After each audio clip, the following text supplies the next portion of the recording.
আবহাওয়ার হঠাৎ রূপ বদলের ছোবল আবারও কেড়ে নিল কয়েকটি তাজা প্রাণ।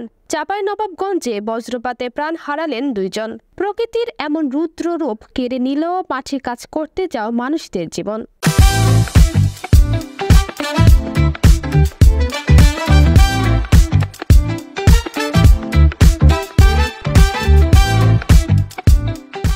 নিহতরা হলেন পৌরসভার 12 নম্বর ওয়ার্ডের চরমোহনপুর এলাকার খায়রুল ইসলাম এবং সদর উপজেলার নয়লাভাঙ্গা গ্রামের তাজবুল ইসলাম। মঙ্গলবার বিকেলে হঠাৎ ঝড় বৃষ্টি শুরু হলে বজ্রপাত হয়। ধান কাটার সময় বজ্রপাতের শিকার হন খায়রুল ইসলাম। গুরুতর আহত অবস্থায় তাকে সদর হাসপাতালে নেওয়া হলে চিকিৎসক মৃত ঘোষণা করেন। অন্যদিকে মাঠে থাকা গরু আনতে গিয়ে বজ্রপাতের শিকার হন তাজবুল ইসলাম। একই সঙ্গে মারা যায় তার 3টি গরুও।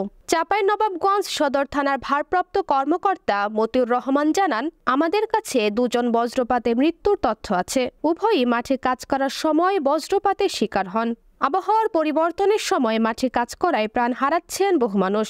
বজ্রপাতের সময় নিরাপদ আশ্রয়ে যাওয়ার পরামর্শ দিয়েছেন স্থানীয় প্রশাসন ও আবহাওয়া বিশেষজ্ঞরা। প্রাকৃতিক দুর্যোগের ঝুঁকি এড়াতে প্রয়োজন সচেতনতা ও সতর্কতা। নিজেকে ও নিজের পরিবারকে রক্ষায় বজ্রপাতের সময় নিরাপদ আশ্রয়ে যাওয়ার বিকল্প নেই। নিরাপদ থাকুন, সাবধানে থাকুন। তামান্না আক্তার মীরা, আগামী সকাল নিউজ, ঢাকা।